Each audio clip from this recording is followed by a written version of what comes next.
Muy buenos días con todas, con todos, con todes. Un placer tenerles nuevamente esta mañana, martes 7 de octubre del 2025, en una sesión de coyuntura que organiza DESCO todos los martes. Esta mañana tenemos la presencia de José de Chávez y Humberto Campodónico. Yo estoy dando la bienvenida, voy a dejar luego a Humberto, quien estará a cargo de la moderación y el diálogo con José. José, muchas gracias por aceptar compartir tus impresiones sobre lo que ha sido Perumín, ocurrió la semana pasada. Recordarán que hemos debatido sobre estos temas hace algún tiempito con José. Y hace poco también, a propósito de que se venía Perumín, estuvimos con Emilio discutiendo estos temas. Han ocurrido cosas en este Perumín que pensábamos que era importante debatir y conversar, ¿no? Más allá del anecdotario sobre la performance de nuestro ministro de Agricultura o la presencia de la presidenta Dina Boluarte y el haber tenido a un expresidente argentino en el Perumín. Se han tratado varias cosas, sobre todo las quejas del empresariado peruano y el tema de la minería ilegal e informal, que entendemos sienten como una competencia y que entonces piden tomar cartas en el asunto. El Desco Opina de esta semana, que ustedes ya deben haber recibido, aborda estas problemáticas y hemos querido que esta reunión de coyuntura pueda dedicarse a profundizar en lo que significa la minería para nosotros y cómo debatir sobre nuestra condición de país primario exportador. Entonces, muchas gracias, José, por aceptar estar esta mañana con nosotros, Humberto, por aceptar participar haciendo un diálogo con José. Humberto Campodónico es ingeniero industrial por la Universidad Nacional de Ingeniería y magíster en Economía del Desarrollo por la Universidad de París I. Es actualmente catedrático de la Facultad de Economía de la Universidad Nacional Mayor de San Marcos. Es miembro del directorio de Rights and Research Group RRG. Ha tenido pasos también por el Estado peruano, o lo conocemos de su paso por el directorio de Petroperú, pero también como asesor regional de varios organismos, y es investigador asociado de DESCO. José de Chávez es doctor en Economía por la Universidad Sorbona Nueva París III, con un posgrado en Economía Internacional y Desarrollo. Tiene amplia experiencia como consultor también en organismos internacionales como CEPAL, la OIT, la propia Friedrich Ebert, Oxfam, NRGI. También tuvo su paso por el Estado, ha sido viceministro de Gestión Ambiental en el Ministerio de Ambiente del Perú ya hace varios años, y trabaja la problemática minera, ¿no? Abordando temas relacionados a aspectos productivos, las relaciones laborales, la problemática ambiental. Él es cofundador y actual investigador de Cooperación. Muchísimas gracias a ambos. Tenemos un panel de lujo esta mañana. Te dejo en el uso de la palabra, Humberto, para moderar la sesión. Gracias. Gracias, Molvina. Siempre es bueno retornar a casa, retornar a Desco. Hace tiempo que no asistía acá a las reuniones y me parece que esta es una muy buena oportunidad. Bueno, en esta reunión de coyuntura vamos a conversar con José de Chávez, ya se le ha presentado. Yo solamente quisiera dar un brochazo de la situación, ¿no? O sea, primero está el tema internacional. Creo que hay una coyuntura en la cual los precios del oro y del cobre han subido bastante. Algunos hablan de un nuevo superciclo, quién sabe, pero también tiene que ver pues con estas medidas de Trump con respecto a los aranceles, etcétera, lo cual ha hecho desconfiar en el dólar y ha habido una movida fuerte hacia el oro. Quién sabe cuánto durará eso, pero evidentemente que ese es un contexto en el cual se desarrolla el Perumín, que se da todos los años y es, como dice José en su artículo Ecos del Perumín, es evidentemente el evento más importante del empresariado peruano después después de la CADE, ¿no?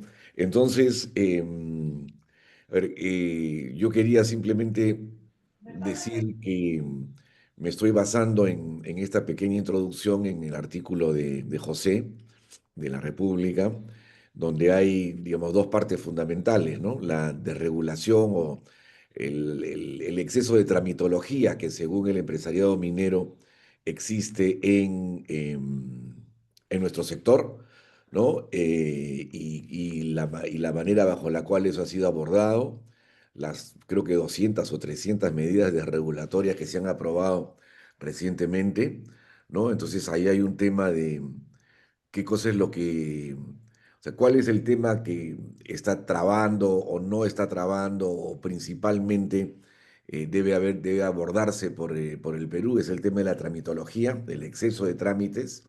Eso es lo que parece haber sucedido en el Perumín. Y el otro tema tiene que ver con el gran crecimiento de la minería informal, sobre todo del oro, pero no solamente, ¿no? Porque ya también hay minería informal en el cobre, eso lo he conversado con José hace ya un tiempo, en las Bambas, ¿no? Existe ya un fuerte movimiento de comunidades de la zona en explotar cobre, pero el fondo del asunto en realidad es la minería informal de oro, ¿no? Que está en un proceso de formalización, el llamado Reinfo, que no termina, que tiene muchas ventanas y muchos huecos. Hay una emergencia muy grande de eh, decenas de miles de personas del sector informal que han ido a buscarse la vida ahí, pero también al mismo tiempo tenemos una minería ilegal, pero más que minería ilegal, yo diría bandas criminales encima de los informales, dándole un tinte verdaderamente peligroso a todo esto, ¿no? Entonces, ese me parece que es un tema importante, lo plantea muy bien José. Y para terminar, yo diría que estamos, podríamos situarnos en el marco de lo que Francisco Durán llamó el Perú fracturado, o sea, esta mezcla que hay en el país entre economía formal, que siempre nos ha ocupado, pero que ahora tiene un lado de informalidad, no solamente en la minería, sino en general, ¿no? Hay un 75% de informalidad, y las economías criminales o delictivas, que coexisten con las otras dos, donde incluso tienen vasos comunicantes, una de las cuales importantísima es la minería ilegal, pero también está el narcotráfico, la tala, el contrabando, la corrupción, la trata de blancas, etcétera, etcétera, ¿no? Hay ahí un tema que, claro, será para abordar en otras reuniones, pero en estos momentos lo que nos ocupa es justamente este lugar del Perumín. Entonces, para conocimiento de todos los asistentes, bueno, José va a hablar unos 30 minutos, ¿no? Va a tocar los temas que él conoce. Algunos de ellos yo los estoy mencionando acá y seguramente él los ampliará. Y luego se le dará la palabra a los asistentes y entraremos en un diálogo entre todos. Eso es, José, adelante, tienes el micro. Bueno, lo primero agradecerle la invitación. Siempre es un gusto compartir, digamos, algunas reflexiones y sobre todo recibir la retroalimentación de ustedes, ¿no? A ver, yo quisiera comenzar planteándole algunas reflexiones muy iniciales sobre la situación actual del empresariado, ¿no? Del minero en particular, por supuesto, pero creo que en términos generales, ¿no? Y esto es consecuencia de que en los últimos 2 meses y un poquito más he estado en varias mesas, en 3 mesas por lo menos, en las que he compartido el panel con algunos representantes del empresariado minero, pero también de otros sectores, ¿no? Estuve en una mesa en la Católica, organizada hace un mes, creo, mes y medio, pero también he estado en un par de mesas de estas consultoras que se mueven en el mundo empresarial, discutiendo algunos temas vinculados al avance de las economías ilegales, ¿no? Y los comentarios que quería hacer de manera introductoria sobre este tema es que la primera sensación que tengo, a ver, lo primero es que creo que no es el momento de mayor apertura del empresariado en general, ¿no? Y eso creo que se percibe claramente si uno revisa la agenda del Perumín, la agenda del próximo CADE, ¿no? Los invitados, en fin, ¿no? Como que hay una tentación a moverse en su burbuja, ¿no? Ha habido otros Perumíns digamos, con mayor apertura en las mesas y en los temas que se discutían, ¿no? Pero al mismo tiempo, este, tengo la sensación que hay mucho desconcierto en las filas del empresariado, ¿no? Y no está muy claro qué es lo que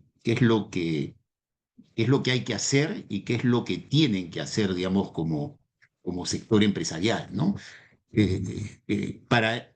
Por algunos comentarios que he escuchado, creo que para ellos está claro que el mapa de grupos de interés en el Perú ha cambiado, ¿no? El mapa de poder fáctico se ha movido, ¿no? De ahí su desconcierto y frustración en algunos aspectos, ¿no? Son conscientes que ellos ya no son el único poder que intenta mover los hilos de la política. Creo que sin duda son el poder más importante, ¿no? Pero ya tienen competencia, ¿no? Y dentro del desconcierto aparecen otros aspectos que creo también es importante tomar en cuenta, porque para ellos la disputa ya no es solamente una supuesta amenaza que venga desde las filas de la izquierda, ¿no? Por decirlo así, que por supuesto es un tema que les preocupa, ¿no? Sino que esa disputa se ha diversificado y también es una disputa clara y abierta con otros poderes que han aparecido en el escenario y también aspiran, digamos, a estar en las grandes ligas, ¿no? Los grupos de las universidades truchas, los transportistas, los mineros ilegales, por supuesto, ¿no? Que además van a estar, de hecho ya están, en un abanico muy amplio de fuerzas políticas, si es que pensamos en el próximo escenario electoral, tanto de derecha como de izquierda, ¿no? Si uno ve la directiva de la CONFEMIN, que es esta confederación importante de estos mineros, digamos, gran parte de la directiva está en las filas del partido de López Aliaga, ¿no? Y otros están en Podemos, otros están en el PP, etcétera, etcétera, ¿no? Y el otro tema que me queda claro, y además eso lo han comentado varios, es que sigue sin estar claro cuál va a ser su representación política, ¿no? En las próximas elecciones, ¿no? Está claro que Keiko ya fue 3 veces, perdió, fue la elegida y no funcionó. Ya no es Keiko. López Aliaga también es indescifrable para muchos de ellos, ¿no? Para comenzar, digamos, se ha traído la estabilidad que tenían los contratos, ¿no? Y todo este tema de las disputas con Brookfield, las rutas de Lima, ¿no? Digamos, está golpeando algo que para el sector empresarial, digamos, era algo que no se podía tocar, digamos, ¿no? Los tratados de libre comercio, sus capítulos de protección a la inversión, los tratados bilaterales. Entonces, este, hay mucho desconcierto también en ese aspecto, ¿no? ¿A quién le van a dar los maletines que antes le daban a Keiko, ¿no? Los van a repetir. Y bueno, si es así, la división los tiene preocupados y los tiene tan asustados como cuando escuchamos a Juan Carlos Tafur, digamos, en su podcast y en sus declaraciones, ¿no? Entonces, en una de esas mesas que les comentaba, un empresario afirmaba que cualquier cosa puede pasar en las próximas elecciones, ¿no? Porque incluso además para un proyecto autoritario se necesitan instituciones fuertes, ¿no? Un control de esas instituciones, personas que ordenen el proyecto autoritario y, digamos, no se percibe, digamos, cuál pueda ser, digamos, ese personaje o esa agrupación que pueda asegurarles eso, ¿no? Entonces, esto quería comentarles porque del Perumín y de estas mesas que les he comentado, creo que me aparecen estos elementos como aspectos que hay que tomar en cuenta, ¿no? Ahora, en relación al Perumín, como bien ha dicho Eduardo, yo creo que ha habido dos temas, ¿no? Un tema discutido abiertamente en las mesas. El segundo tema, es decir, el tema de la desregulación, la tramitología, ese ha sido un tema discutido en varias mesas públicas y abiertamente. Pero en este Perumín pasó algo que yo no había visto antes, ¿no? Es que ha habido temas que se ha discutido en mesas cerradas, en mesas que no han sido públicas, ¿no? Y uno de esos temas ha sido el tema, el asunto del avance de la minería ilegal, ¿no? Yo identifico por lo menos tres mesas que, repito, no han sido públicas y abiertas donde se ha discutido este tema. Una de esas mesas fue organizada por la Embajada de Alemania, que fue el país invitado, que fue el primer día, el día de la inauguración. Incluso fue una mesa previa a la inauguración formal. Fue una mesa que comenzó a las 8:30 de la mañana el lunes, ¿no? El primer lunes de la semana de Perumín, ¿no? Eso yo por lo menos nunca había visto, y lo comento porque yo estuve en esa mesa, ¿no? Y yo llegué a esa mesa invitado por la embajada alemana, ¿no?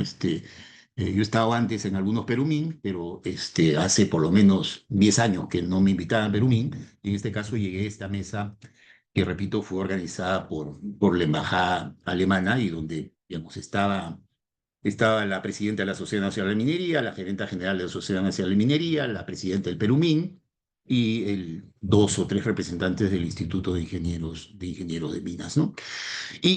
Bueno, sobre el primer tema de regulación, digamos, no es un tema nuevo, ¿no es cierto? Es un tema que está puesto en la agenda por el empresariado minero, por lo menos formalmente.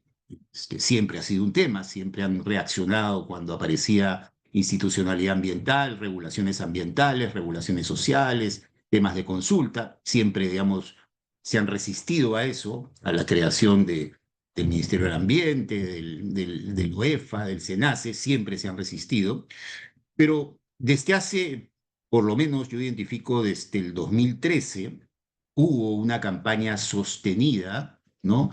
Tratando, digamos, con el mensaje claro de decir que la minería estaba en problemas, que las inversiones estaban cayendo como consecuencia del exceso de trámites, del exceso de regulaciones, y que nos habíamos vuelto más exigentes que Suiza, ¿no? Y esa es una campaña que se lanzó el 2013, y es importante notar la fecha porque el 2013 ya estábamos viviendo, digamos, casi el fin del superciclo de precios, ¿no? Ese periodo que duró 10 años, ¿no?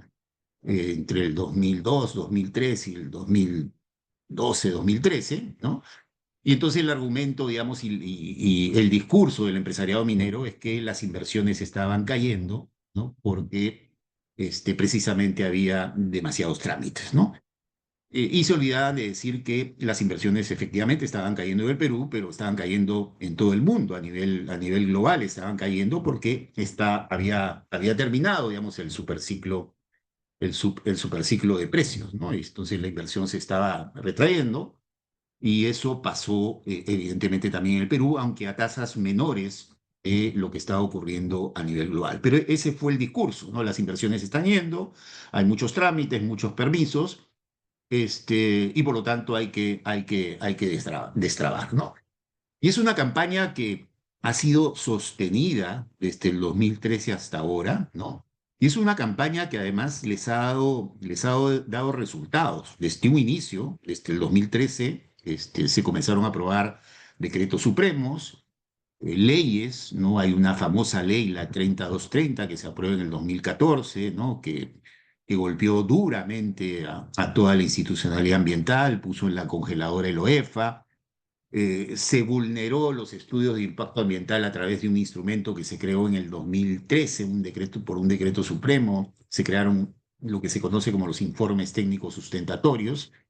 Antes, la obligación de una empresa era modificar el estudio de impacto ambiental, y ese proceso de modificación era un proceso riguroso y que pasaba por audiencia pública. Y se crearon estos informes técnicos sustentatorios que en 15 días se aprobaban, y no pasaban por audiencia pública, supuestamente para cambios y modificaciones no significativas, pero ha habido pues empresas que han aprobado 7 u 8 informes técnicos sustentatorios que si uno los suma, ya estamos hablando de cambios importantes y cambios que implican también inversiones significativas, ¿no? Entonces, no es un tema nuevo, es un tema que se ha venido reproduciendo, y que en los últimos, yo diría en los últimos años, el mecanismo que se ha utilizado es lo que se conoce como las mesas técnicas. Hay unas mesas ejecutivas minero-energéticas entre el Ministerio de Economía y Finanzas y los empresarios del sector, ¿no? Donde se aprueban estos shocks regulatorios, ¿no? Y el último que se ha aprobado tiene 385 medidas regulatorias, es decir, no es poco, ¿no? Y se aprueban así, ¿no? Entre cuatro paredes, ¿no? Entonces, claramente, digamos, es una carrera hacia el fondo en materia de regulación, y donde yo me imagino pues que el horizonte estratégico, el horizonte programático es que en el Perú se termine de desmantelar toda la institucionalidad ambiental, desaparezca el OEFA, desaparezca el Servicio Nacional de Certificación Ambiental, ¿por qué no desaparezca el Ministerio del Ambiente o que quede ahí en medio de la presidencia del Consejo de Ministros o en algún agrupamiento de ministerios, ¿no? Como ha ocurrido, digamos, en Argentina o en Ecuador recientemente? Digamos, sí es una tendencia no exclusiva del Perú, pero claro, en el caso peruano tenemos, digamos, esta presión permanente alrededor de este tema, ¿no? Y repito, digamos, el argumento de que, y esto, como lo mencionaba Humberto, ¿no? Creo que es importante remarcar eso, ¿no? Este es un argumento que tiene asidero, es real. A ver, dos o tres reflexiones sobre eso, ¿no? Yo me imagino que evidentemente, digamos, siempre se puede hacer algo para mejorar los trámites y los permisos, ¿no? Y que las cosas sean menos engorrosas y menos burocráticas, ¿no?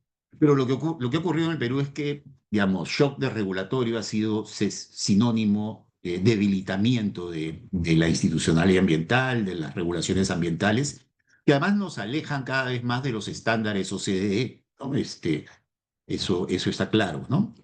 Este, Segundo aspecto, digamos, como mencioné hace un momento, está claro, digamos, que las inversiones cayeron en el Perú no por el exceso de trámites o permisos, cayeron porque estaban cayendo en todo el mundo, pero además, cuando el Perú batió récords de inversión en minería, ¿no? Es porque realmente ha habido periodo de 4 o 5 años donde se han batido los récords de inversión en minería, se batieron esos récords y cuando duplicamos la producción de cobre, ¿no? Ahí por el 2016, 2017, ¿no? Cuando entraron en producción megaproyectos, sobre todo cupríferos, digamos, se batieron los récords de inversión y maduraron todos esos proyectos y duplicamos la producción de cobre con los mismos trámites, con los mismos permisos, con la misma institucionalidad. Entonces, digamos, no hay mucho asidero, ¿no? Para decir que ese es el factor determinante de por qué los niveles de inversión cayeron en Perú y han seguido cayendo, ¿no? Aunque, bueno, lo de han seguido cayendo no es tan cierto. Pero, repito, ¿no? Digamos, en los momentos exitosos de récords de inversión, habían los mismos trámites, habían los mismos permisos, porque desde el 2003 para adelante, digamos, no ha habido nada nuevo que se haya aprobado en términos de trámites, más bien se ha desregulado, ¿no? Entonces, por lo tanto, digamos, el argumento no es sólido. Pero al margen de que las inversiones en un país como el Perú se mueven en función de las tendencias globales, ¿no? Y hay una correlación clara entre precios y cotizaciones internacionales de los minerales y flujo de inversiones, ¿no? Eso está claramente establecido. El otro aspecto que no se dice, y creo que hay que insistir, hay que decirlo y hay que subrayarlo, porque ahí está la data, es que la cartera de proyectos de inversión en minería ha cambiado y ha cambiado sustantivamente. Digamos, en minería hay dos factores claves para entender lo que puede pasar en un sector de minería en un país como el Perú, ¿no? Uno es la geología, ¿no? Y el otro son los precios, o al revés, los precios y la geología. para un poco desarrollar el argumento, ¿no?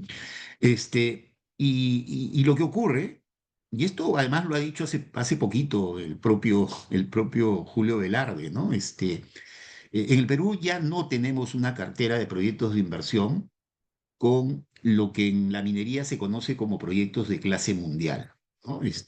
Los proyectos de clase mundial son los proyectos que, al margen de que representan miles de millones de dólares de inversión, son proyectos que si entran en producción significan un aporte no a la producción de ese mineral en el país, sino a la producción de ese mineral a nivel global, ¿no?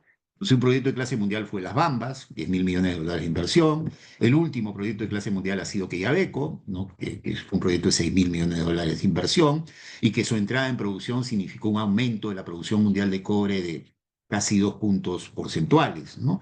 Un proyecto de clase mundial ha sido la ampliación de Cerro Verde, pese a que era una ampliación, y por ahí también algunos otros más. En algún momento el Perú tuvo una cartera de proyectos de inversión con más o menos 10 proyectos de clase mundial. Entonces bastaba que uno, dos o tres se moviesen para que los niveles de inversión se modifiquen, aumenten significativamente. Hoy en día, si ustedes revisan la cartera de proyectos de inversión, sí, la actual cartera de proyectos de inversión, igual siguen sumando 60 y pico mil millones de dólares, son 60 y tantos proyectos, pero son proyectos de menor envergadura. Ya no van a haber un proyecto de por encima de los 5.000 millones de dólares, ¿no?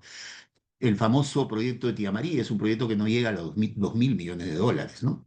Entonces, la cartera de proyectos ha cambiado, ¿no? La geología, digamos, lo que nos está diciendo es que los grandes proyectos ya se han puesto en valor, ya están produciendo, y ahora lo que tenemos son proyectos, como dice Julio Velarde, de mediana envergadura y de pequeña envergadura, ¿no? Entonces, digamos, ese es el otro elemento que no se explica, que no se dice, de por qué hoy en día los montos de inversión son menores, son sustantivamente menores a los que tuvimos, digamos, desde mediados de la primera década del siglo XXI hasta el 2015 aproximadamente, donde esos 10 proyectos que menciono de clase mundial entraron en producción. Entonces, el argumento de que hay muchos trámites, que hay muchos permisos es medio tramposo, y no se dice y no se visibiliza lo que ha pasado, tanto a nivel global como tendencias. Por supuesto, ahora con los precios internacionales, las inversiones están comenzando a aumentar. Si estuviésemos en un mundo más o menos, ¿cómo decirlo?, más o menos normal, digamos, con mercados financieros abiertos, digamos, todavía con algunos efectos arrastrándose desde la pospandemia, sin escenarios bélicos, por supuesto, los flujos de inversión estarían a un nivel mucho más alto, ¿no? Pero claro, con los precios actuales, como bien ha mencionado Humberto, altísimos, en el caso del cobre, en el caso del oro, la plata también se está activando, las inversiones también se están moviendo, ¿no? Y en el rubro de inversiones en el Perú lo que se está moviendo a porcentajes, a tasas más altas es la inversión en exploración, ¿no?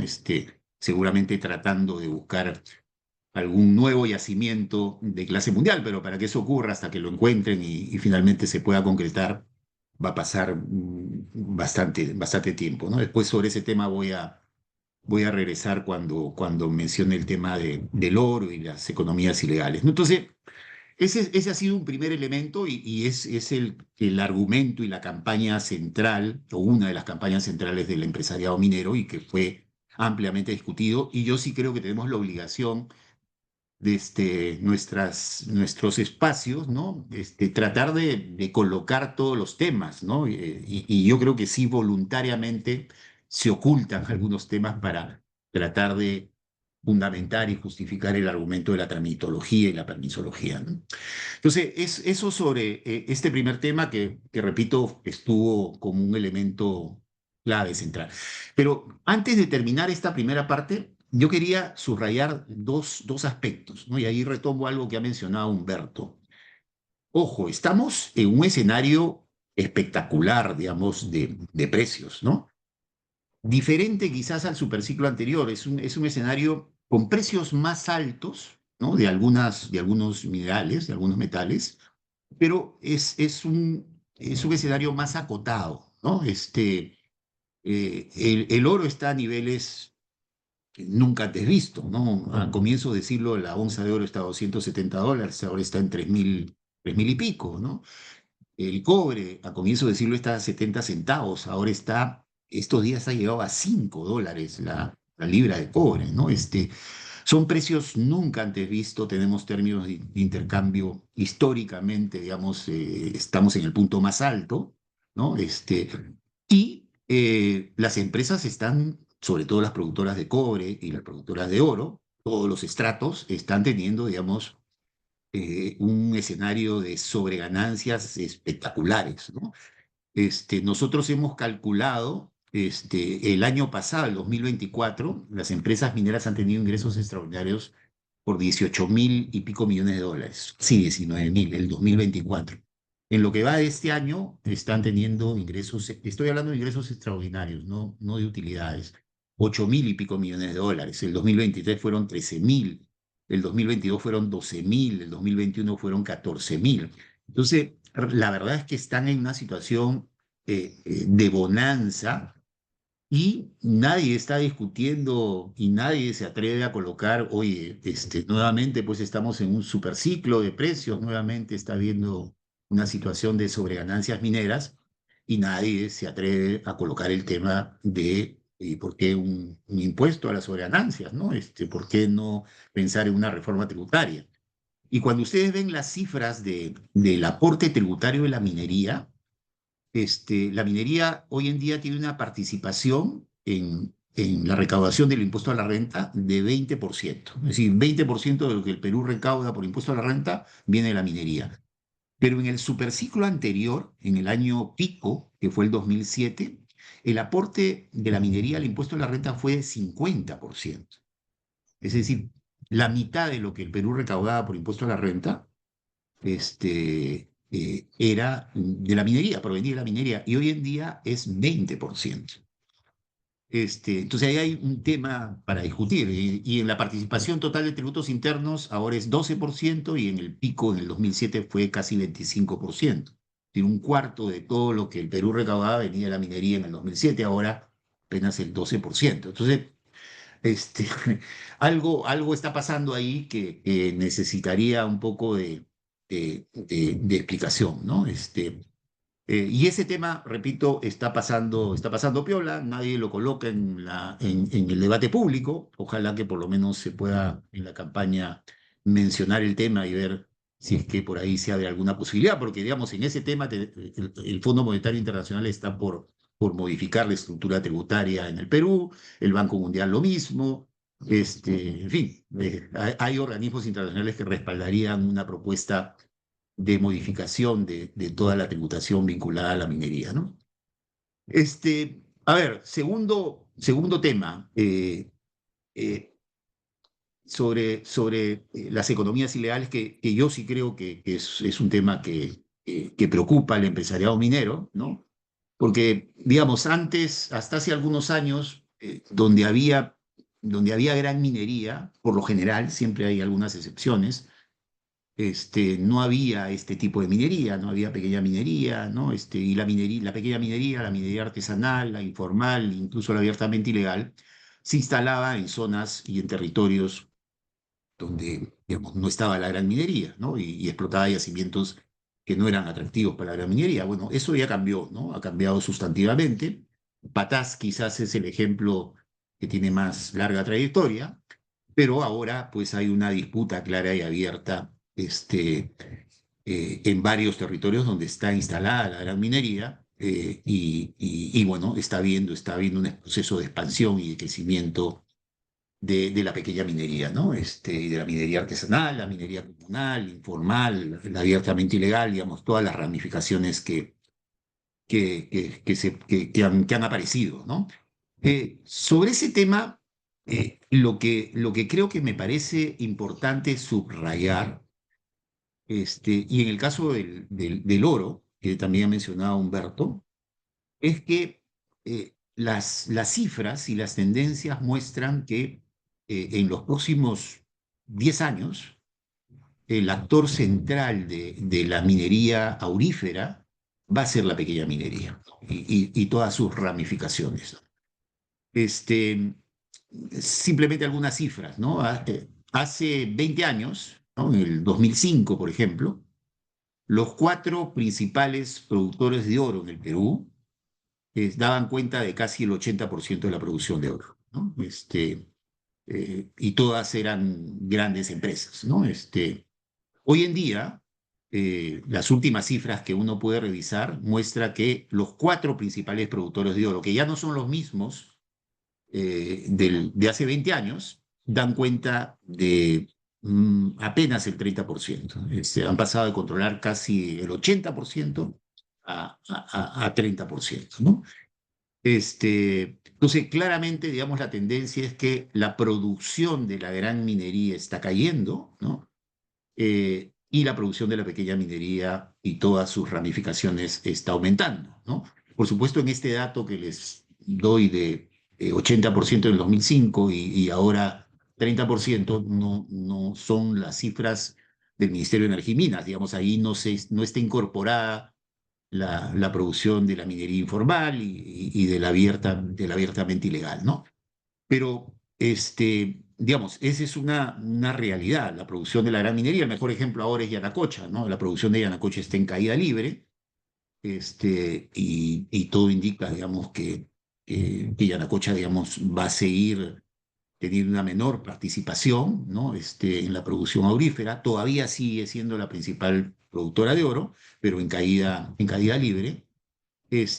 Cajamarca ya ha pasado a ser la tercera región productora de oro, durante mucho tiempo fue la primera, ahora es La Libertad, en segundo lugar es Arequipa, que no tiene una gran mina de oro, y en tercer lugar aparece Cajamarca. Entonces, esa es una tendencia clara y abierta, este, pero que además está respaldada, y por eso creo que no es una tendencia que se va a modificar en los próximos 10 años, porque además está claramente respaldada por la cartera de proyectos de inversión de oro, ¿no? Si uno revisa la cartera de proyectos de inversión, que no es la más significativa, 12% de la cartera son proyectos auríferos, en la cartera de proyectos de inversión no hay un gran proyecto aurífero, digamos, un proyecto a gran escala, ¿no? Todos son proyectos de poca envergadura, incluso para inflar un poco la cartera de inversión de proyectos de oro se ha puesto a Conga, y Conga en realidad no es un proyecto exclusivo de oro, es un proyecto predominantemente cobre, en segundo lugar de oro, ¿no? Yo no descartaría el escenario de que, por ejemplo, Newmont, que es la dueña de Yanacocha, se vaya al Perú, porque Newmont es una empresa especializada en producción de oro y ya no hay un yacimiento de oro de clase mundial. Esto puede cambiar si de repente las exploraciones los presupuestos de exploración están aumentando, pero, pero claramente esto no va a cambiar siendo conservador en los próximos 10 años, ¿no? Entonces, por eso digo que la tendencia es que la pequeña minería, la minería artesanal, la minería informal, la abiertamente ilegal va a ser predominante, por no decir que ya es predominante hoy en día, ¿no? Digamos, algunos estudios mencionan que más del 50% de la producción de oro proviene, digamos, de este estrato, ¿no?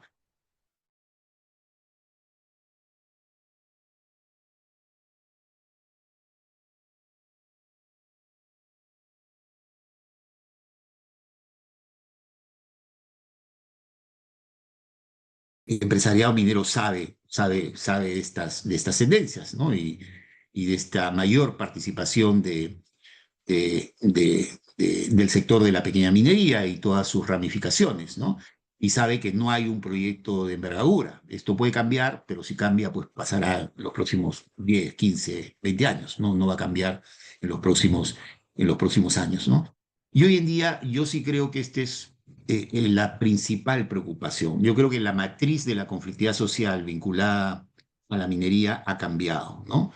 este, Durante mucho tiempo, digamos, los conflictos sociales, las resistencias, ¿no? De las poblaciones a algunos proyectos mineros o los niveles de convivencia complicados, durante mucho tiempo, digamos, fue el tema central, digamos, de la conflictividad social en el país y de manera particular de la minería, ¿no?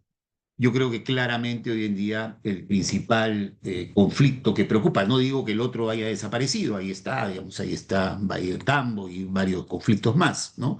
No es que hayan desaparecido, pero hoy en día definitivamente el tema de mayor preocupación es el tema del avance de este otro rostro de la minería que en algunos sectores, digamos, se está volviendo preponderante, ¿no? Y que ya comienza a disputar también la producción de cobre y de algunos otros minerales, ¿no? Entonces, claro, vuelvo al primer tema, ¿no?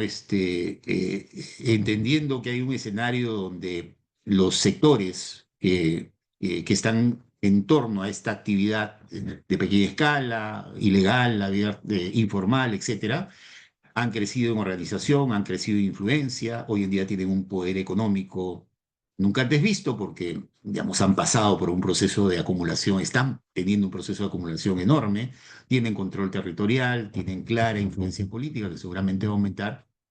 Nuevamente, ese es un escenario donde el empresariado que se reúne en Perumín, digamos, lo ve con mucha preocupación. ¿Cuáles van a poder ser las salidas?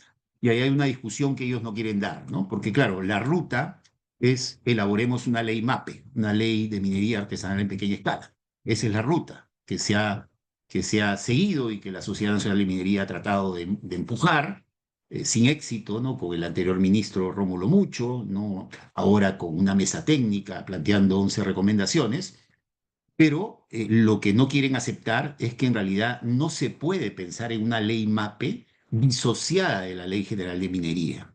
La Ley General de Minería es de 1992, porque muchos de los cuellos de botella, y además fue una ley pensada en la gran minería, ¿no? Y en la mediana minería quizás, fue pensada en las grandes inversiones y muchos de los cuellos de botella que con cierta legitimidad se proponen en el discurso, están en la Ley General de Minería, no están, no van a estar y no van a ser resueltas por una ley MAPE, ¿no?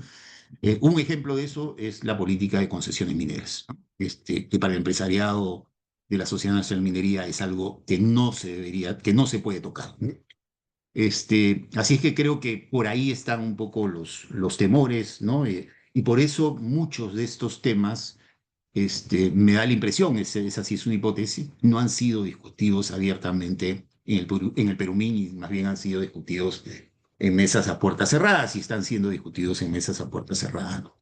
Ahora, y con eso sí termino, yo creo que este fin de año va a ser muy parecido al fin de año anterior, ¿no? Acuérdense que pasó el fin de año anterior, los mineros llegaron a Lima, ¿no? Llegaron cuestionando un proyecto de ley que había presentado el señor Rómulo Mucho, ¿no? El señor Rómulo Mucho fue interpelado y fue censurado, presentó su renuncia y la ley del señor Rómulo Mucho se encarpetó y lo que se amplió fue el reinfo, ¿no? El famoso reinfo, el famoso registro, por 6 meses con posibilidad de ampliarlo por 6 meses más, que es lo que ha ocurrido. Yo creo que este fin de año no vamos a tener una ley MAPE, porque la bola va a estar en la cancha de la Comisión de Energía y Minas, que es un espacio donde la influencia de este sector de la pequeña minería es muy fuerte. Y lo que va a ocurrir es, nuevamente se va a poner en agenda, de hecho ya está en agenda, una nueva ampliación del REINFO que seguramente va a ser aprobada en el Congreso. ¿Qué fuerza política en pleno escenario electoral se va a animar a decir desde el Congreso que se acabó el REINFO? No, yo creo que eso es imposible. Entonces, nuevamente vamos a ver a los mineros movilizados. No creo que haya una ley MAPE potable que vaya a ser discutida en el Congreso. Y lo que se va a digamos, la opción va a ser la de ampliar nuevamente el REINFO, ¿no? Y por lo tanto patear el problema para más adelante, ¿no? Entonces, creo que ese es un poco el escenario, y me quedo ahí para no seguir hablando y acaparando tiempo. Gracias. Muchas gracias, José. Has estado en el tiempo exacto de lo que Así, habíamos pero planteado. bueno. Está muy bien. Bueno, yo voy a hacer un par de reflexiones, y reflexión tipo pregunta también para ti, y luego podemos ver lo que nos van a decir los que están en el auditorio, ¿no? A ver, un primer punto es este tema de de la reforma tributaria o, digamos, de un impuesto extraordinario a las sobreganancias mineras. Eh, hace un par de años, con Armando Mendoza hicimos un estudio sobre la reforma tributaria que se planteó en tres países de la región que acababan de tener gobiernos de izquierda: Colombia, Perú y Chile. En Chile hubo un aumento del royalty, de la regalía, en Colombia también. Y aquí en el año 2021, cuando estaba de ministro Pedro Franque, y presentó un proyecto de reforma tributaria bien acotado, ¿ah? Incluso basándose en lo que decía el Fondo Monetario, fue completamente rechazado, ¿no? Y hoy día lo que tenemos es todo el tema de el orden fiscal. No podemos pasarnos de la meta del déficit fiscal, que está en 2,4, que va a ser hasta 2,7, 2,8, y que tenemos que guardar el orden fiscal para que no nos quiten grado de inversión o para que no baje, eh, para que no tengamos pues un déficit fiscal mayor. Y sin embargo, nadie habla de que eso se puede arreglar también en parte subiendo los impuestos, ¿no? O sea, todo no tiene por qué ser recortar el gasto y ir a un presupuesto que es bastante más recesivo. En todo caso, estás recortando un gasto público. Entonces, ese es un primer tema que yo creo que debe ser tratado, ¿no? O sea, hay dos maneras de reducir el déficit fiscal. Una es ajustando, la otra es aumentando la tributación, y creo que de eso no se está hablando, ¿no? Tenemos incluso el Banco Mundial, que acaba de publicar el último estudio sobre impuestos a la riqueza, ¿no? Y bueno, ahí hay un tema, creo, de la más alta importancia. Uno segundo es que quién sabe cuánto tiempo durarán estos precios, ¿no? Pero cuando tú mencionas, José, el superciclo del 2003, 2004 hasta el 2012, el impulso real de fondo ahí era China, ¿no? La industrialización china dándole, y ellos con la mayor demanda que tenían de esas materias primas, impulsaron los precios. Ahora yo creo que es más, por ejemplo, los problemas de Estados Unidos con el dólar que impulsan al oro. Tenemos que el cambio climático está yendo a tener turbinas eólicas y solares, y ahí hay mucho cobre de demanda y otras tierras, ¿no? Etcétera. Y quizás sea de menor duración, quién sabe, pero no creo que sea un tema tan sostenido como lo fue lo de la industrialización china, me parece. En todo caso, no hay ninguna duda que los precios están altos. El tercer tema que quería poner es el tema de la economía y, digamos, de la informalidad minera. Pienso que hay que tener una distinción muy clara entre la informalidad minera y la ilegalidad, ¿no? La minería ilegal está, estrictamente hablando, estaría solamente, digamos, en las áreas naturales protegidas si es que alguien se mete ahí. Pero también hay minería criminal que ha entrado a Patás, a Arequipa, y que fundamentalmente, yo diría, extorsiona a los informales, usa el reinfo, etcétera. Pero está de por medio todavía discutir, creo yo, cuál es el monto, o sea, de los 6.000 millones de dólares que se exportaron el año pasado como minería informal, mirando el residuo, ¿no? Entre lo que publica el BCR y lo que publica Energía y Minas. Y de esos 6.000 millones, a mí no me queda claro todavía cuánto es informal y cuánto es criminal verdaderamente, ¿no? Ahí yo creo que hay un punto muy importante, porque, digamos, hay un sector emergente, pues, que ha entrado a la informalidad minera y que está, digamos, en el proceso de formalización, pero no es criminal.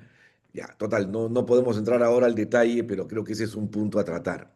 El segundo punto es algo que se menciona poco, el tema de la importancia macro de esos 6.000 millones, ¿no? El PBI del Perú es 300.000 millones de dólares. 1% es 3.000 millones. 2% es 6.000 millones, que es lo que se exportó el año pasado, ¿no? Y si se quiere identificar a la informalidad con la ilegalidad y decir todos fuera, ¿no? El efecto macro va a ser muy grande, ¿no? O sea, un presidente del BCR no le va a gustar y al ministro de Economía y Finanzas tampoco le va a gustar, porque ahí hay no solamente dólares de entrada que te aumentan el PBI, sino también un consumo importante, ¿no? Sácate 3.000 millones de ahí y que ya no sean 6.000 millones, sino solamente 3.000, es enorme. Y se dice que en el 2025 la minería informal, incluida la criminal ahí adentro, va a producir más que la formal en el oro, ¿no? Va a ser mayor. Entonces, ahí también hay un problema macro que no se toca, ¿no? Y lo último es este tema de las concesiones, ¿no?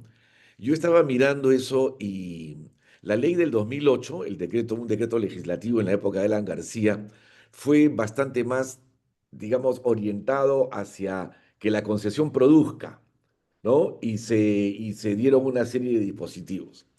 Pero es interesante que en el decreto legislativo del 2017, si no me equivoco es el 1320, ahorita lo puedo buscar, que se dio al inicio de Kuczynski, lo que hace es subir el plazo de la concesión de 15 años a 30 años, ¿no? Y eso lo vi en un artículo tuyo, José, ¿no? Y evidentemente que ahí hay un problema. Hay un problema y una posibilidad de solución. Porque si tú aumentas la concesión a 15 años, de 15 años a 30 años, lo que estás haciendo, y voy a leer exactamente lo que dice el a ver, acá lo tenía un instante. Minería. Bueno, total, luego lo podré. Lo que dice en ese momento el Ministerio de Energía y Minas es que buena parte de las concesiones, mejor dicho, buena parte de los informales mineros están encima de concesiones de terceros, ya sea de pequeños o de mediana o de gran minería. Y que ese es el gran obstáculo para la formalización de los que están en el REINFO, ¿no? Y ahora más tarde lo puedo leer, porque ahorita buscarlo no vale la pena.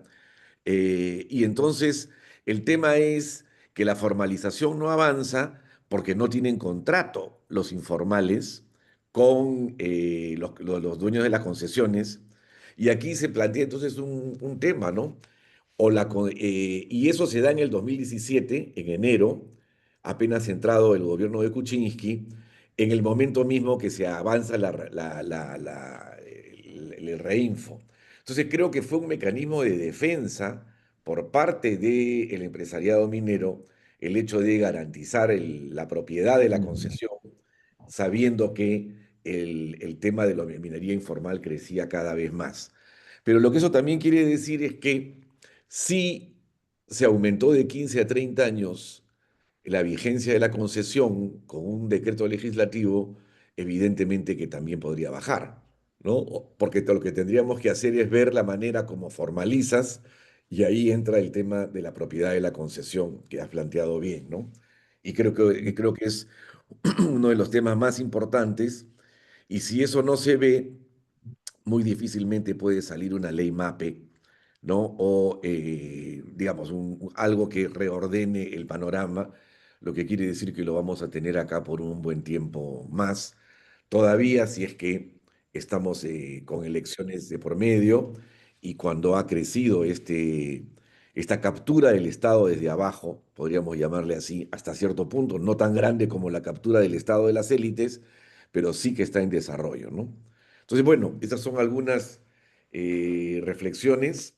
No sé, Molvina, cómo se procede, si José contesta ahorita o lo unimos a las preguntas que van a hacer los que están en el auditorio, los y las que están en el auditorio, y para que al final José haga una respuesta conjunta. Sí, podemos recibir unas intervenciones que complementen la tuya, si es que tenemos manos ¿Ya? levantadas. De acuerdo. Ahí está Javier Herrera. Sí, Ok. bueno, buenos días con todos y bueno, muy interesante también la exposición, que me perdí una parte de ella, pero yo quería más bien ir en el sentido de lo que acaba de mencionar Humberto, que me parece muy importante, esta distinción entre minería ilegal, informal y criminal. Y creo que aquí hay que distinguir entre la actividad ilegal per se versus la ilegalidad de los actores, digamos, ¿no? Tenemos una minería que es ilegal, sea quien sea que la ejecute, produzca en zonas protegidas. Eso lo sabemos. Cualquier agente formal o informal que entre en esas zonas va a estar en una actividad que es ilegal. Por otro lado, tenemos más bien la calificación de los actores en tanto que informales, ilegales o criminales. Y aquí no se trata ya de calificar la actividad misma, sino más bien la relación que tiene con las normas establecidas, ¿no? Sabemos de que un minero puede operar ilegalmente si ha invadido una concesión ya establecida. Es como si un médico ejerciese sin ser colegiado, por así decirlo, ¿no? Eso estaría desempeñando una actividad que es sancionada por la ley. Pero dentro de estas mineros que han invadido, hemos visto también de que la situación puede ser un poco más compleja. En el caso de La Poderosa, por ejemplo, pequeños mineros informales, entre comillas, que fueron atacados por criminales, tenían un contrato con la mina. Es decir, pueden ser, en cierto modo, invasores, entre comillas, pero con contratos y acuerdos con los concesionados, pero también pueden no serlo, y en este caso sería una suerte de invasión en el terreno que ya ha sido concesionado a otros. Y por otro lado, los criminales, creo que hay que tener claro también en qué sentido están insertos en el circuito de las cadenas de valor, o están únicamente en la parte de redistribución, circulación, o están también en la parte de producción. Los elementos que uno puede tener, digamos, a través de algunos estudios, uno tendería a pensar que más están en la parte de redistribución a través del robo de los minerales, ¿no? Y mi segunda pregunta muy corta también es, hemos visto de que la expansión de la minería informal ha seguido un curso muy, digamos, paralelo al curso de los metales, ¿no? De los precios de los metales.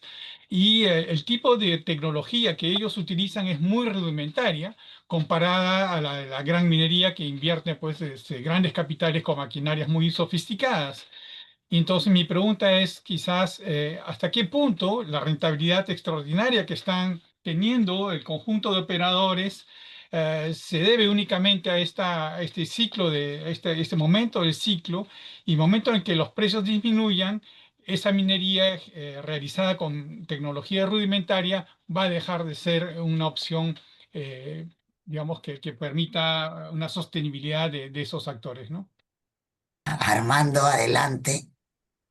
Sí, gracias, Molvina. Agradeciendo a José y a Humberto por una exposición muy didáctica. Dos cuestiones. Se ha hablado mucho sobre, digamos, la sensación que hay en el sector minero, entre los mineros, ¿no? Grande minería, que es una mezcla de frustración, ¿no? Preocupación, ¿no?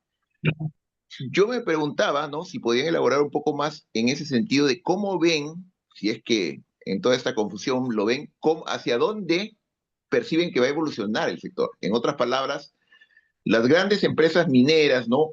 El gran gremio minero, ¿cómo ve que va eventualmente o percibe que esto va a evolucionar? Eventualmente una coexistencia, cohabitación con la minería ilegal, ¿no? Informal, absorción, un poco en la lógica de lo que señalaba Javier Herrera, de que, bueno, cuando caigan los precios y ya no sea tan productiva, pasará, entonces lo que hay que hacer simplemente es ahora aguantar el maretazo, o eventualmente hay una preocupación en el sentido de que puedan ser reemplazados o sustituidos y que en realidad aquí ya lo que hay es una suerte como de gradual salida del sector, eventualmente explotaremos lo que haya, aguantaremos mientras se pueda y bueno, eventualmente nos moveremos a otras cosas o tendremos que aceptar un rol minoritario frente a estas nuevas fuerzas emergentes. Entonces, esa era una primera pregunta que veía.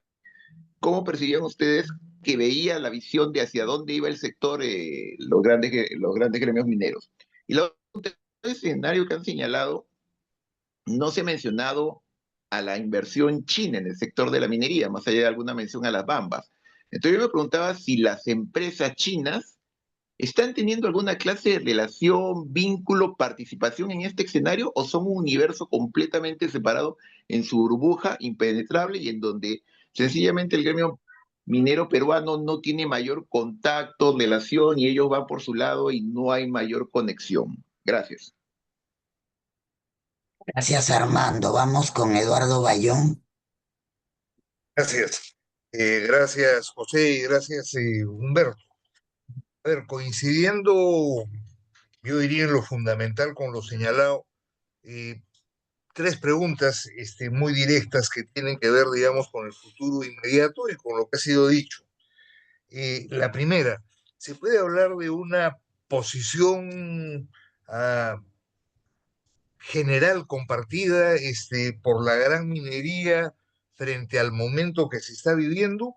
¿O ya empiezan a notarse formas de diferenciación frente a temas como el de la minería ilegal y más particularmente la minería criminal?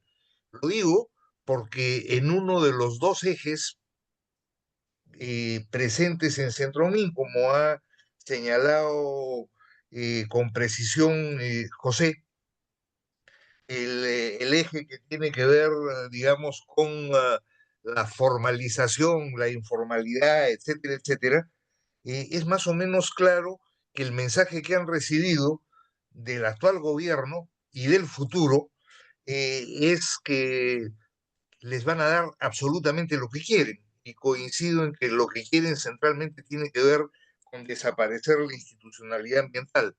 385 medidas desregulatorias y el ministro Manero anunciando que la minería tiene cancha libre en el agua, así después haya recurrido a una interpretación auténtica. Es más o menos claro entonces que frente a ese primer tema tienen la cancha servida. Y frente al segundo tema, por lo tanto, la pregunta es, ¿tienen una posición compartida? Digamos, varios de los medianos grandes productores de oro tienen vinculaciones con la minería ilegal, más formales, menos informales, con contratos, sin contratos. La ponderosa creo que ha sido la evidencia. Esa es la primera pregunta. La segunda pregunta tiene que ver con el proceso electoral y con las incertidumbres que tienen, en donde, digamos, la gran certidumbre que tienen es que quien les empuja con todo el auto en la dirección a la primera cancha, a la cancha de la informalidad, es Fuerza Popular. Y si cabe alguna duda, Manero, de acuerdo a todos los medios, está pensando ser candidato y ser candidato por Fuerza Popular. Y me da la impresión que a estas alturas en el escenario electoral no hay casualidades. Y finalmente, la tercera pregunta, eh, que tiene que ver con lo que planteó Humberto y con lo que, digamos, señaló Javier. ¿Hasta dónde el peso que ha adquirido en el oro la minería ilegal, que ahora compite, digamos, en volumen de producción con la gran minería, es una situación consolidada? Creo entender a partir de lo que dice José que esa es la tendencia, pero me gustaría darle una vuelta al asunto. Gracias. Gracias, Eduardo. Vamos con Alejandro. Alejandro 10. Sí. Gracias, José, por la presentación. Un gusto verte, además, después de un tiempo.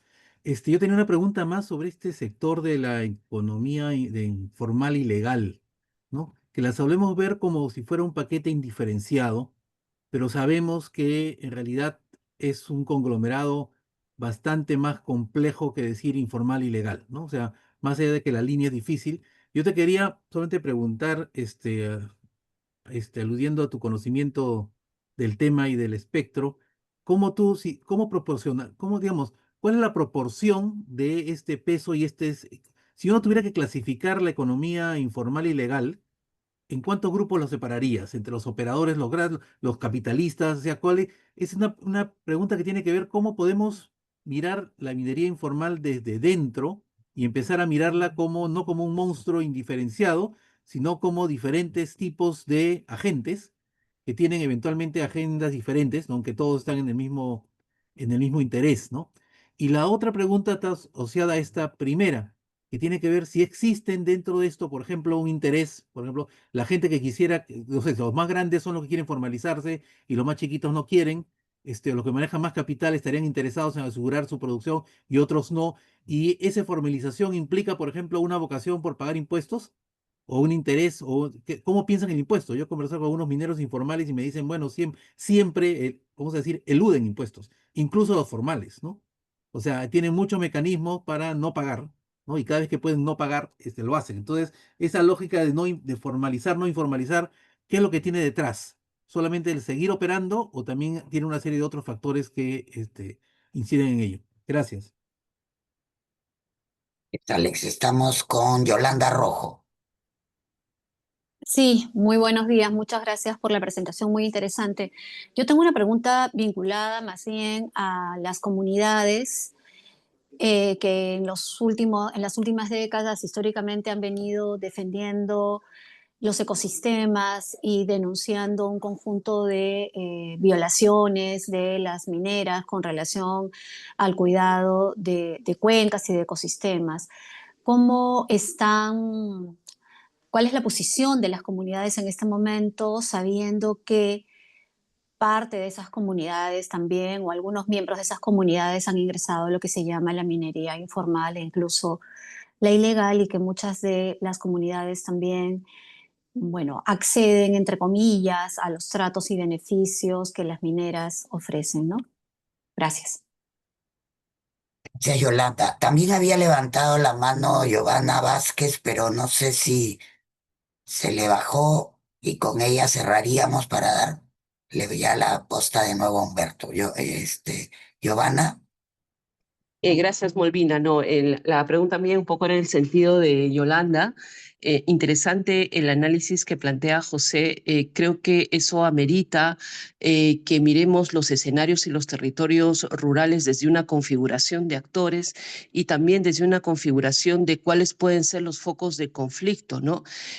Ahora creo que sí, que la preocupación está vinculada en la minería informal. De hecho, conversando con uno de los colegas del CBC, me decía que ahora la disputa del territorio no es la de antes, vinculada a la gran minería, sino a la pequeña minería, ¿no? En ese escenario, ¿no?, de reconfiguración de actores en los territorios rurales, como lo menciona Yolanda, vinculada a las comunidades, ¿cuáles serían las perspectivas y las posibilidades que ellos han visto en territorio, que ha visto José, o cómo cree que puede evolucionar este nuevo foco de conflictividad? ¿Existe ahora un foco de conflictividad vinculado a minería como antes o no, ¿no? Eso era, Molvina, nada más. Gracias.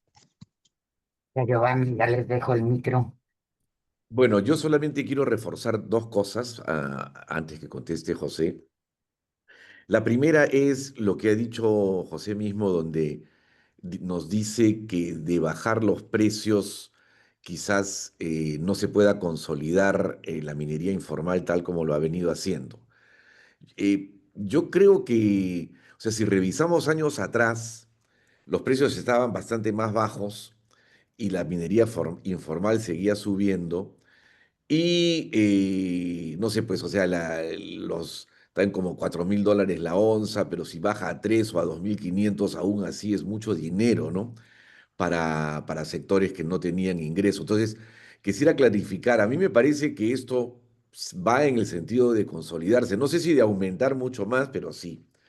Y lo otro, que también lo ha planteado Alejandro Díez, que me parece muy importante, volvemos al tema de formal, informal, ilegal, perdón, informal, ilegal, dentro de la minería informal. Y, o sea, ¿cuál es entonces la estratificación de la minería informal en el sentido de cuántos son informales, cuántos son ilegales? varía según el territorio en donde estemos. Una cosa es Madre de Dios, otra cosa es Patas, otra cosa es Arequipa, pero sí es verdad que tener un mapa de quiénes son, dónde están, cómo se dividen, quiénes son los informales verdaderos, quiénes son los criminales, quiénes son los que se quieren formalizar, quiénes son los que no se quieren formalizar. Ahí también hay un tema, ¿no? Porque los que se quieren formalizar no tienen la concesión. Bueno, pero digamos, eso ya es el siguiente punto, ¿no? El tema es cómo está ahora, porque a mí me parece que hay que tener un discurso claro sobre, ¿qué te digo? O sea, si te dicen que toda la minería informal es ilegal, como constantemente aparece, por ejemplo, en el comercio, en Expreso, ¿no? O sea, casi no hay distinción. O sea, hay una criminalización de la informalidad, ¿no? Que es exagerada, porque dentro de la informalidad coexisten seguramente bandas criminales, pero desde mi punto de vista, y esto es una hipótesis de trabajo, no es mayoritaria la criminalidad, ¿no? No voy a dar porcentajes, pero largamente la informalidad, digamos, la informalidad misma es mayoritaria dentro de la informalidad minera. Eso era, y bueno, José, tienes un cúmulo de preguntas y esperamos tu respuesta. Muchas gracias. Sí, gracias, y gracias por las preguntas, los comentarios y los temas que plantean, ¿no? Voy a tratar de agrupar, porque, digamos, hay varios temas que son súper interesantes, ¿no? Y sobre los cuales no tengo tampoco respuestas, pero sí, digamos, algunas hipótesis, ¿no? Quiero comenzar sobre el último tema que lo planteó Yolanda. A ver, cuando se menciona, ¿existe un foco de conflictividad como era antes? Yo creo que no. Yo creo que, por eso decía, creo que la matriz de la conflictividad social vinculada a la minería ha cambiado, ¿no? Y hay zonas y hay territorios, es bien interesante mirar el sur andino, ¿no? Porque, digamos, allí queda claro que muchas de las agendas de las comunidades en relación con la minería ha cambiado, incluso la jerarquía de sus demandas han cambiado, ¿no? Eh, bueno, en el sur andino a mí me ha tocado trabajar durante un buen tiempo, ¿no? En los últimos 20 años, en provincias altas de Cusco y Apurímac, ¿no? Y en algún momento, si bien como ese era un típico conflicto, digamos, de coexistencia con la minería, ¿no? Porque, digamos, en el sur andino, en provincias altas de Cusco y Apurímac, nunca se dijo, no quiero minería, quiero que se vaya a la minería. Se aceptó la minería, pero había una serie de expectativas, ¿no? Y siempre hubo un peso importante de expectativas económicas en torno al sector, ¿no? En algún momento esas agendas fueron cambiando y el peso de lo ambiental y sobre todo los impactos de la minería en la salud de las personas comenzó a tener mayor relevancia. este, pero lo económico siempre estuvo presente, ¿no? Y hoy en día yo creo que claramente la jerarquía, digamos, antes de que aparezca este boom y este crecimiento de una minería que además se presenta como una minería comunal, digamos, lo económico comenzó a tener un peso, ¿no? Y que se materializaba en las mesas de diálogo porque las comunidades formaban sus empresas comunales y obligaban que en los convenios aparezca la obligación de contratarlas, etcétera, etcétera, ¿no? Y ahora con el crecimiento, digamos, de la minería comunal, la minería que están haciendo varias comunidades en provincias altas de Cusco y Apurímac, ese escenario nuevamente ha cambiado, ¿no? Y el peso y la disputa es, bueno, tú serás propietario de la concesión minera, pero yo soy propietario del derecho superficial. Entonces, por lo tanto, ahí se ve claramente, ahí Alex nos puede ayudar a interpretar ese conflicto, digamos, entre el derecho superficial y el derecho de lo que está debajo de la tierra, ¿no? Pero claramente está abierta esa disputa. Hay un informe de Bloomberg que muestra que una comunidad, la comunidad de Pamputa, hoy en día ha creado una empresa minera y lo que está tratando de hacer es ejercer la minería en la superficie, ¿no? En la superficie de la comunidad, ¿no? Y es una empresa que está produciendo, según Bloomberg, 300 millones, la comunidad está produciendo $300 millones por año, ¿no? Entonces, yo creo que ha habido una reconfiguración de actores y ha habido una reconfiguración del eje de la conflictividad social, ¿no? De la matriz de la conflictividad social, ¿no? Entonces, sí creo que está habiendo cambios sustantivos en varias zonas del país, ¿no? Este, a ver, el tema de precios. Sin duda, digamos, esta es una minería que siempre ha estado, ¿no? En el país, ¿no? Eh, en un estudio que estamos haciendo, simplemente por temas de análisis, identificamos tres momentos, ¿no? Digamos, un momento que abarca las últimas décadas del siglo pasado, donde la minería se instala, ¿no? Goza un periodo de precios no tan altos, pero más o menos de aumento de las cotizaciones, este tipo de minería se consolida en cuatro zonas en el país, principalmente Madre de Dios, Puno, lo que se conoce como el sur medio, el sur de Ica, el norte de Arequipa, el occidente de Ayacucho, y La Libertad. Esos eran los cuatro escenarios, las cuatro zonas, digamos, de este tipo de minería, ¿no? Incluso, digamos, en los años 80, ¿no? Hay varios estudios que muestran que el peso de la economía informal se duplicó en el país. Bueno, se duplicó en las zonas urbanas, pero también hubo incremento en las zonas rurales, ¿no? Y el crecimiento de la minería también explica ese crecimiento de actividades informales en zonas rurales, ¿no? Pero eran cuatro zonas, y después viene el periodo del superciclo, y el periodo del superciclo hace que de cuatro zonas este tipo de actividad pase a 18, casi 20 regiones en todo el país.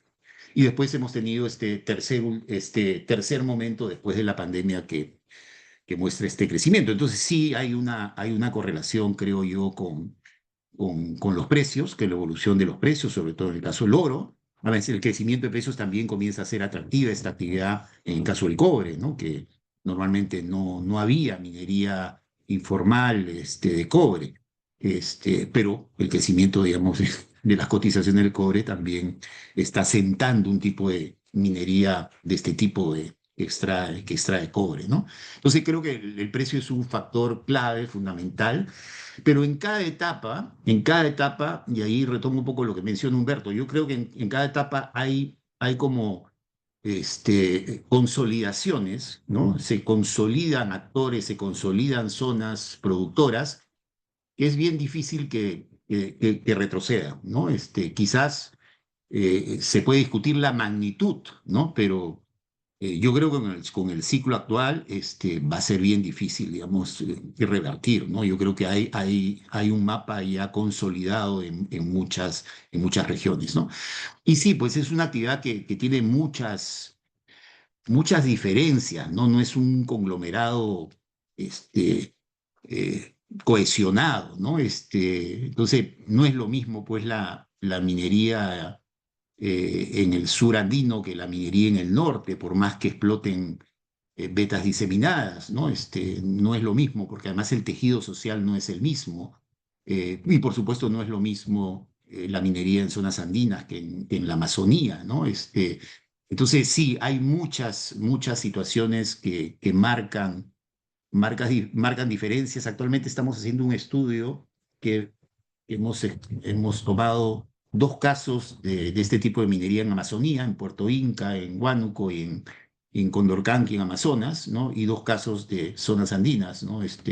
Provincias altas de Cusco y Apurímac y Patás, ¿no? Para encontrar un poco las diferencias, digamos, utilizando diferentes indicadores, pero también algunos elementos en común, ¿no?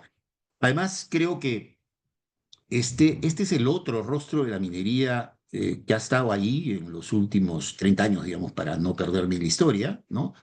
Y lo cierto es que hay un saber hacer en torno a este tipo de minería, ¿no? Hay una especialización, un conocimiento acumulado, que se mueve además por diversos territorios, ¿no? Y que busca ampliar, digamos, sus niveles de influencia con operadores de diferentes tipos, ¿no? De gente que tiene la capacidad de financiar, de gente que acompaña, que asesora técnicamente. Algo que mencionaba Javier, creo, yo tengo la sensación que el salto que ha dado este tipo de minería en términos incluso hasta tecnológicos, pero en términos de equipamiento, ¿no? Porque cuando uno deja de visitar algunas zonas y regresa después de medio año o un año, y eso me ha pasado en provincias altas de Cusco, uno ve, para comenzar, maquinarias que hasta hace un tiempo pues era impensado ver, ¿no? Y por lo tanto eso significa inversiones significativas o la presencia de actores que tienen esa capacidad, digamos, de prestar, acompañar ese tipo de maquinarias, ¿no? Retroexcavadoras de una dimensión enorme, ¿no? Entonces, sí creo que los saltos productivos, incluido yo diría los saltos tecnológicos que se está dando, apuntan a una consolidación que puede hacer resistir coyunturas de precios menos atractivos. Ahora, podemos discutir el tema de los precios, ¿no? Pero en el superciclo anterior, este periodo del 2003-2012, la onza de oro en su nivel más alto llegó a estar a 1.800, por ahí rozó los $2.000. Hoy en día está, pues, fácilmente está llegando a los 4.000, ¿no? Entonces, sí, el precio del oro se puede caer, sí, el precio de oro, digamos, se convierte, digamos, en el valor de refugio por excelencia en épocas de turbulencia a nivel global, sí, se puede caer, sí, pero no sé si se va a caer a niveles que ya no sea atractivo desarrollar esta actividad, ¿no? Yo creo que hoy en día no debe haber una actividad más rentable en todo el mundo que extraer oro, ¿no?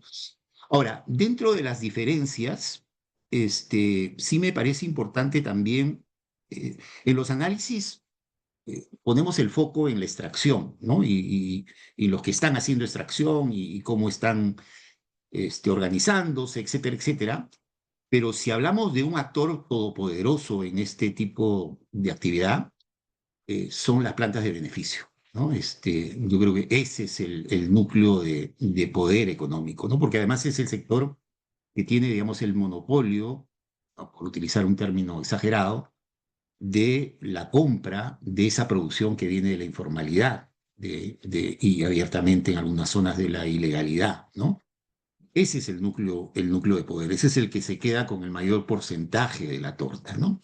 Los principales voceros, los dirigentes de las principales confederaciones, federaciones, es gente que está metido en el negocio de las plantas de beneficio, ¿no? Este señor Máximo Franco Becker, él es dueño de plantas de beneficio en Arequipa, ¿no? Ese es el núcleo. Existen 300 y pico plantas de beneficio legales, ¿no? En todo el país. Las mayores zonas de concentración de plantas de beneficio es Arequipa y es La Libertad, ¿no? Claramente ahí hay corredores vinculados a este tipo de actividad. Entonces, yo creo que hay que mirar eso, ¿no?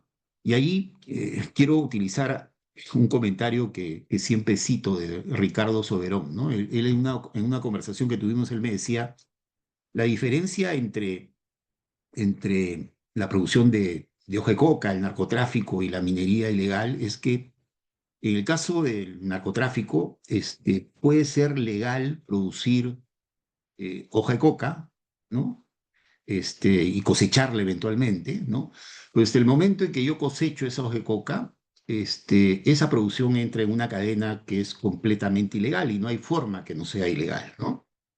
En cambio, en el caso de la minería es un poco al revés, ¿no? Puede ser ilegal producir en determinadas zonas, ustedes han mencionado, es ilegal producir en áreas naturales protegidas, es ilegal producir en territorios de pueblos indígenas, es ilegal producir en lechos de agua, es ilegal utilizar dragas en los ríos, eso es ilegal, ¿no? Formalmente esa es la minería ilegal, ¿no? Pero desde el momento en que yo hago la extracción de ese oro entra en una cadena que se convierte rápidamente, esa producción se convierte en legal, ¿no? Y ahí hay una serie de actores en esa cadena, los facturadores, así los denominan, ¿no? Los que te resuelven cualquier problema de papeles, ¿no?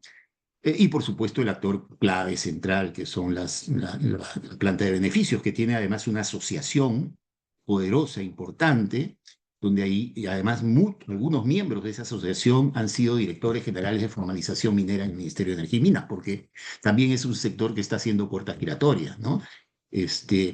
Entonces, sí, yo creo que hay una diversidad de actores, que depende mucho, digamos, de en qué parte de la cadena se ubican, depende también mucho de los territorios, y una mención especial que hay que hacer, ya si hablamos de este tema de las economías criminales, es la Amazonía, ¿no? Porque claro, el foco de la Sociedad Nacional de Minería y el foco de los medios de comunicación y el foco de varios de nuestros análisis es patas y lo que está pasando en zonas andinas, porque ahí está la disputa, digamos, entre la gran minería, la minería formal y la informal. Pero lo que está pasando en la Amazonía, digamos, ahí en la Amazonía no hay gran minería, no hay minería formal, ¿no? Por ahí puede haber alguna en la Amazonía alta. Pero ahí lo que se está viendo es el control de bandas criminales, además en muchos casos bandas transfronterizas.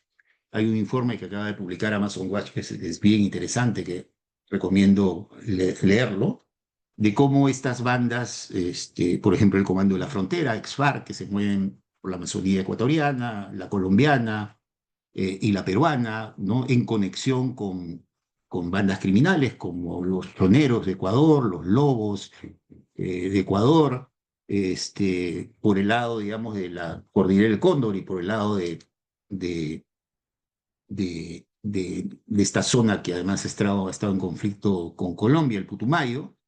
Pero además, para ya no hablar de lo que está pasando en el trapecio amazónico, en la frontera con Brasil, donde el Comando Bermelo controla toda esa zona desde Loreto hasta Ucayali, ¿no? Digamos, claramente hemos perdido soberanía de varias porciones importantes de territorios amazónicos y donde además, digamos, hay corredores establecidos que conectan hasta puertos del Atlántico o corredores que llegan hasta el Orinoco en Venezuela, controlado por estos grupos, ¿no? Y digamos, ese es un territorio donde lo que impera es el control y el manejo de estas bandas criminales, ¿no? Y donde incluso las poblaciones están forzadas a pintar los techos de su vivienda para indicar que esa es una población controlada por tal o cual banda. Para trasladarse tienen que pedir autorizaciones a los que controlan. Realmente son situaciones dramáticas que en algunos casos están siendo sometidas, en algunos casos se está viendo desplazamientos de poblaciones, ¿no? Y pueblos como los Aguajún, los Huampís, que han intentado resistir, ahora ya están totalmente fracturados, ¿no? Entonces, digamos, en el caso de la Amazonía, yo sí creo que ahí claramente hay un predominio de bandas criminales que entienden que hoy en día, digamos, controlar la minería ilegal es fundamental, ¿no? Y donde todo el conjunto de economías ilegales, narcotráfico, tal ilegal, trata de personas y minería ilegal, están conectadas, ¿no? Y ahí, y en este informe se menciona algo porque lo que alertan es que el Perú se puede convertir en un paraíso de refugio de estas economías criminales porque además están aprobando leyes pro crimen, ¿no? Muy favorables, ¿no? Entonces, sin duda ese es un territorio que hay que mirar también con preocupación, ¿no? Sobre cotizaciones, que creo que, bueno, Humberto y Javier también han mencionado, ¿no? A ver, ¿el precio del oro puede bajar? Sí, yo creo que puede bajar. El tema es hasta qué niveles va a bajar y si esos niveles, porque digámoslo, el nivel actual es tan alto que baje $1.000 la onza, digamos, siempre va a seguir siendo una actividad atractiva, ¿no? Y en el caso del cobre, ahí Humberto, efectivamente, digamos, el superciclo anterior estuvo vinculado al tema de un crecimiento de China de 2 dígitos durante un montón de tiempo, ¿no? Y eso ya no ocurre. Pero me da la impresión que la transición energética es el otro factor que hay que mirar, ¿no? Algunos estudios y algunas proyecciones que he visto hablan que hacia el 2050 el consumo de cobre va a ser, en el 2050 se va a consumir más cobre de todo el cobre que se consumió en lo que va del siglo XXI y parte del siglo XX, ¿no? En fin, transición energética creo que es un factor digamos, que podría explicar un nivel de cotización del cobre elevado por un buen tiempo, pero siempre estos temas hay que mirarlos con cuidado, con atención. Digamos, en los 30 años que he venido siguiendo la minería, por lo general los que hacen proyecciones de precios siempre se equivocan, ¿no? Pero en principio uno diría, también podría ser un proceso que dure un buen tiempo. De hecho, ya así como jugando, ya está durando casi 5 años, ¿no? Digamos, el 2020, finales de 2020 hasta 2025, digamos, ya casi es la mitad del superciclo anterior, aunque diferente, ¿no? El superciclo anterior subió todo, ¿no? Subieron todas las materias primas, ¿no? Y todos los minerales, ¿no? En este caso es un aumento, digamos, a niveles mayores, pero más acotado, ¿no? Es oro, es cobre. Otros minerales de la transición energética se han caído, el litio se ha caído abruptamente, ¿no? Entonces sí, hay que mirar con atención. Ahora, China, estoy respondiendo un poco desordenado, pero China también me parece que es un tema importante, creo que lo planteó Armando, ¿no? Yo ahí haría una diferencia entre las empresas chinas, que ya están produciendo, ¿no? Ya están instaladas, ¿no? Y, eh, y China como país, China como manejando sus intereses de Estado, ¿no? Digamos, las empresas chinas están también viviendo la tensión con la minería en el sur andino, por ejemplo, con la minería comunal, ¿no? Mencioné el caso de Pamputa, Pamputa está, esta comunidad campesina está extrayendo cobre en las concesiones de las Bambas, que como saben es una empresa china, ¿no? Minmetals. Entonces, las empresas chinas están, digamos, en el mismo escenario que las otras empresas, ¿no? Pero hace poco leí un informe digamos, de una estrategia sostenida de compra de oro desde China, sea cual sea el origen, ¿no? Y además, ahí hay que ver las comercializadoras, las exportadoras y la presencia de China, digamos, en ese eslabón de la cadena, ¿no? Ustedes saben, digamos, en el caso del cobre, digamos, creo que el 70 y tantos% de la producción de cobre se va a China, ¿no? Hay que comenzar a hacer esa misma diferencia que se hace en el caso del oro, ¿no? Cuánto producimos de oro y cuánto exportamos oro, ¿no? Creo que el último año hemos exportado 70 toneladas de oro más de lo que producimos, ¿no? En el caso del cobre ya también está habiendo una diferencia no tan significativa como el caso del oro, entre lo que producimos y lo que exportamos, ¿no? Entonces, siempre cuando se menciona China, las cosas son mucho más complejas para analizar. Pero la primera diferencia que yo haría, Armando, es las empresas chinas que ya están instaladas en el Perú y que están produciendo, que están extrayendo, ¿no? Las Bambas, Toromocho, en fin, y algunas otras más, ¿no? Los de Shogun, bueno, ellos no tienen problemas con este asunto, de toda la estrategia comercial y toda la estrategia que tiene China, digamos, para aumentar sus reservas de oro, ¿no? Y ahí no me extrañaría que el destino del oro, digamos, que China comience a ser un destino del oro que exportamos. Actualmente no lo es, digamos, el mapa ha cambiado durante mucho tiempo. El oro predominantemente se iba a Suiza, ¿no? A la refinería suiza. Ahora se va a la India, en segundo lugar creo que es Canadá, en tercer lugar es Suiza y en cuarto lugar creo que es Emiratos Árabes, ¿no? Ha cambiado un poco el mapa, ¿no? Pero sí, es un tema que hay que mirar con atención, ¿no? Y bueno, el tema tributario, sí, pues, a ver, ahí Humberto, efectivamente, cuando Pedro estuvo en el ministerio, se planteó esta reforma que además tenía en el tema minero un elemento fundamental de la reforma, ¿no?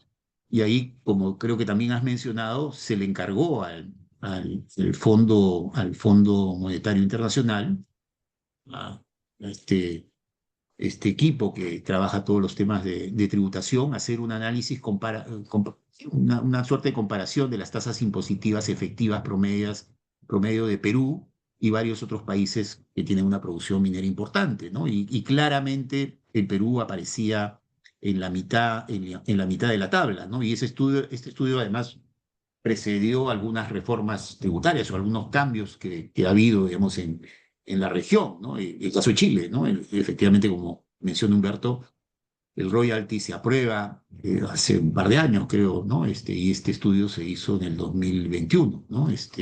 En el primer semestre del 2021. Y el informe del fondo, se dice con mucha claridad, y lo cito textualmente, que hay espacio para un aumento moderado del piso de la regalía, hasta un punto porcentual, sin afectar la estructura progresiva y sin afectar la competitividad del país, ¿no? También se recomendó aumentar las tasas marginales del impuesto especial a la minería, ¿no? Entonces, el estudio llegaba a la conclusión que había espacio para hacer cambios, ¿no? Pero bueno, la cosa no procedió. Y yo sí siento que es un tema que nadie lo pone en la agenda, y yo creo que hay que colocarlo, hay que insistir, ¿no? Sabemos que somos minoría, pero yo creo que con lo que está pasando actualmente, digamos, hay un margen enorme para hacer ajustes, ¿no? Y que se busque incrementar la recaudación, ¿no? ¿Qué más? Se puede hablar, bueno, lo de Eduardo, ¿no? Se puede hablar de una posición general compartida, hay formas de diferenciación. No tengo todos los elementos, ¿no? Como bien decías, Eduardo, creo que en el tema de la tramitología y la permisología, digamos, ahí hay un alineamiento total y absoluto. En el caso de este tipo de minería, a todos no los está afectando por igual, ¿no? Claramente, digamos, Poderosa es la empresa que más ha levantado este tema, porque, y además, históricamente, y eso lo reconocen algunos voceros de Poderosa, ¿no? En algún momento se lo escuché a Pablo de la Flor, que hoy en día forma parte del equipo de Poderosa, decir que durante mucho tiempo, digamos, Poderosa tuvo una serie de convenios firmados con los mineros informales, ¿no? Llegó a tener cerca de 300 convenios firmados, ¿no?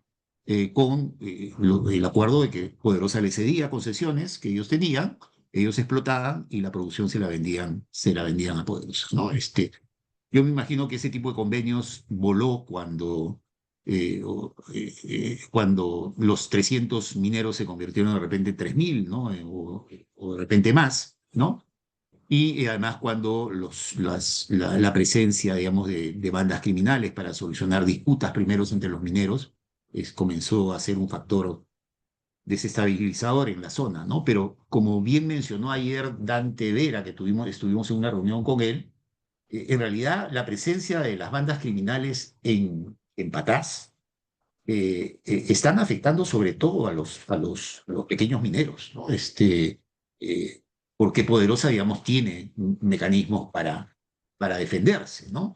Y si bien, digamos, los hechos de violencia, los últimos, los más visibles han sido los que han ocurrido, digamos, en las galerías de Poderosa, como este asesinato a 13 personas de seguridad, ¿no?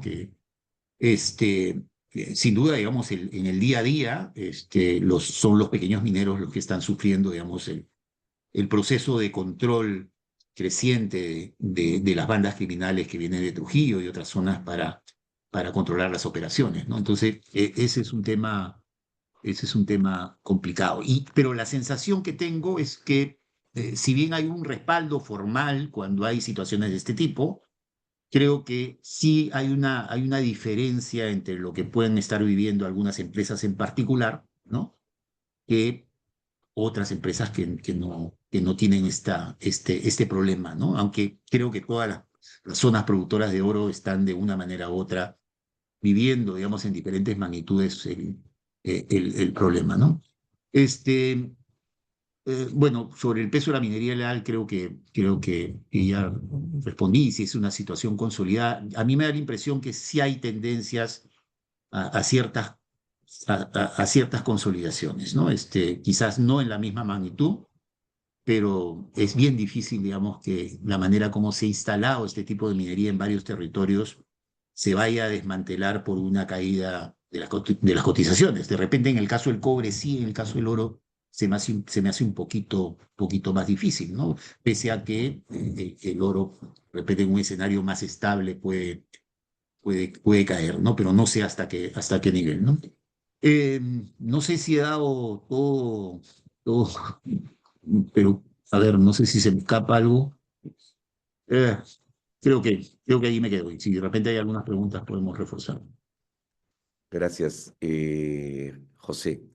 A ver, estamos ya casi al final. Yo quería solamente hacer un par de acotaciones antes de terminar. Bueno, la primera, que tienes razón en lo que concierne a la transición energética, ¿no? Se ve que en los paneles solares, en las palas eólicas, intervienen una gran cantidad de minerales.